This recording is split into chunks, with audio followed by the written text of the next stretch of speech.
রাজপথে পাই না। শুধু তাই নয়, একটি কথা প্রচলিত রয়েছে, যখন তাদের শীর্ষ নেতৃবৃন্দের ফাঁসি দেওয়া হলো, যুদ্ধাপরাধের দায়ে ফাঁসি দেওয়া হলো, আমরা তার নিন্দা জানিয়েছি। কিন্তু এই 14-15 সালের পর থেকে বাংলাদেশের রাজনীতিতে একটা কথা প্রচলিত রয়েছে, এই জামাতে ইসলাম এবং ইসলামী ছাত্র শিবির এই খুনি হাসিনার সাথে আঘাত করে তারা রাজপথে ভূমিকা পালন করেনি। এটি বাংলাদেশে রাজনীতিতে সবাই জানে।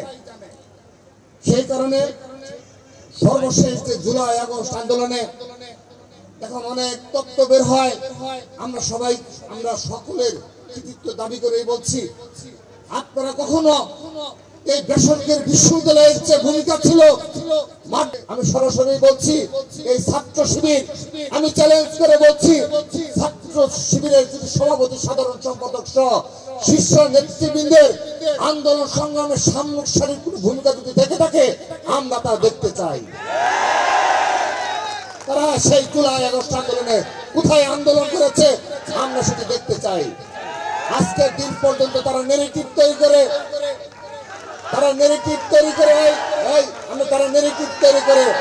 তারা নাকি বুদ্ধি পরামর্শ দিয়েছে। এই বুদ্ধি পরামর্শ দেওয়ার জন্য অসংখ্য ছাত্র দলের মেধাবী নেতৃবৃন্দ ভূমিকা পালন করেছে, নেপথ্য সাধারণ শিক্ষার্থীরা ভূমিকা পালন করেছে। কিন্তু ছাত্র সংগঠন যারা রয়েছে তাদের মূল কাজ হলো রাজপথে ভূমিকা রাখা, রাজপথে অগ্রণী ভূমিকা রাখা, এবং ছাত্র সংগঠনগুলোর প্রধান কাজ হলো রাজপথে ফ্যাসিবাদের বিরুদ্ধে অগ্রণী ভূমিকা পালন করার মাধ্যমে সাধারণ শিক্ষার্থীদের সুরক্ষা দেওয়া। রাজপথে সাধারণ শিক্ষার্থীদের সুরক্ষা দিয়ে ঢাল হিসাবে ছাত্র সংগঠনের নেতৃবৃন্দের সম্মুখ সারিতে থাকবে। যে কাজটি বছরের পর বছর করে এসেছে বাংলাদেশ জাতীয়তাবাদী ছাত্র দল।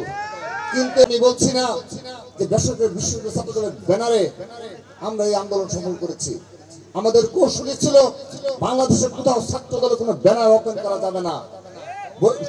বৈষম্য বিরোধী ছাত্র আন্দোলনের ব্যানার সংগঠিত হওয়ার পর যে সকল সমন্বয়কারী ছিল, আমাদের কেন্দ্রীয় ভাবে আমরা তাদের সাথে সমন্বয় করেছি। আমাদের কাছে পরামর্শ নেওয়ার পর তারপর তারা প্রতিটি কর্মসূচি ঘোষণা করেছে। সেই মোতাবেক ঢাকা বিশ্ববিদ্যালয় ছাত্র দল সহ এই বেসরকারি বিশ্ববিদ্যালয় ছাত্র দল সহ আমরা আমাদের সারা বাংলাদেশের সকল ইউনিটকে সেই অনুযায়ী নির্দেশনা প্রদান করেছি। বর্ণনা করি, তখন কোথাও আমি শুনি না আমার এই বেসরকারি বিশ্ববিদ্যালয় ছাত্র দলের ভাইদের কথা আমি কোথাও শুনি না। কারণ আপনি যদি সঠিক ইতিহাস রচনা করেন, এই বাংলাদেশের একমাত্র ছাত্র সংগঠন বাংলাদেশ জাতীয়তাবাদী ছাত্র দল, যে জাতীয়তাবাদী ছাত্র দলের নেতৃত্বে এই জুলাই আগস্টের প্রেক্ষাপট তৈরি হয়েছে। এবং আমার এই ভাইদের বিগত 15.5 বছরের ভূমিকার কারণে জুলাই আগস্ট আন্দোলনে আমাদের এই বেসরকারি বিশ্ববিদ্যালয় ছাত্র দলের শত শত নেতা কর্মী সাধারণ শিক্ষার্থীদের পাশে থেকে এই আন্দোলনকে সফল করেছে।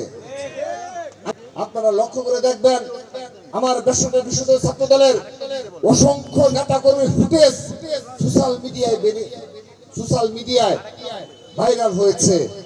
আপনারা লক্ষ্য করে দেখবেন, ছাত্র দলের শুধুমাত্র আমরা সভাপতি সাধারণ সম্পাদক কিংবা আমরা কেন্দ্রীয় সংসদের শীর্ষ নেতৃবৃন্দ নয়, আমাদের প্রতিটি ইউনিটে ছাত্র দলের যারা দায়িত্ব রয়েছে তাদের সবার রাজপথে অগ্রণী ভূমিকা ছিল এবং সোশ্যাল মিডিয়ায় তাদের আন্দোলন ভূমিকাগুলো ব্যাপকভাবে প্রশংসিত হচ্ছে।